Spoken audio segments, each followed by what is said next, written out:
everyone, for being here tonight. I feel so honored to be in the presence of so many beautiful minds and meet new friends, be in new places. Although my connection to Chinese medicine originated here. I had my very first acupuncture treatment up at PCOM.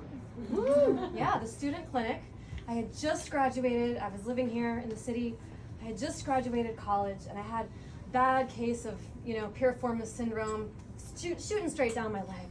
I went to the doctor, and they tried to give me painkillers, and I thought, I was like 100 pounds at that time. I was like, no, thank you. So the guy on the next mat over at the yoga studio said, well, I teach over at PCOM.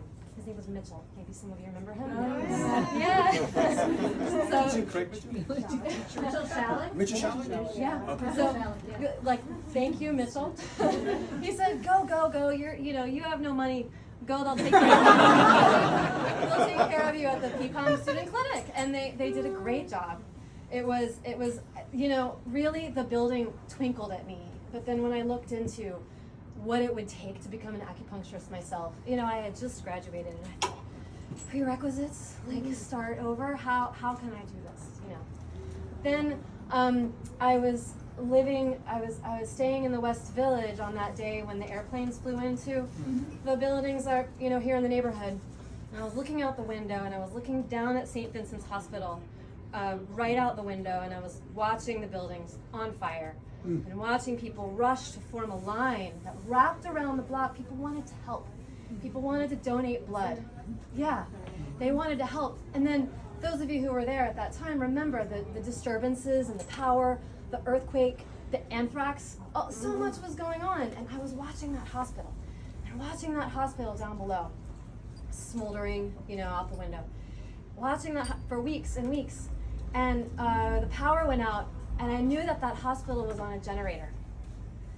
And I thought, we can't do this. We can't, I knew from my yoga practices and from my time spent on the table, just from my little sciatica case, I knew that there were other options that didn't require generators. And I thought, this is it. I need to dedicate myself to preserving real natural medicine. And so, long story short, here I am today, and I'm so honored to have contributed the chapter about time-based medicine, Tongshu Almanac, its relevance in our medicine, Zoe Doshu, Chinese astrology in our medicine, just the precedent for understanding ourselves of this earth and of this sky. And so I'm writing about time because I think it's time. I think it's time for our medicine. So I'm happy to meet you all, and happy to wish you, luck in what you're doing. And I hope that this book can help you, and I hope that Z'ev and Stephen can help you as much as they have helped me. Thank you.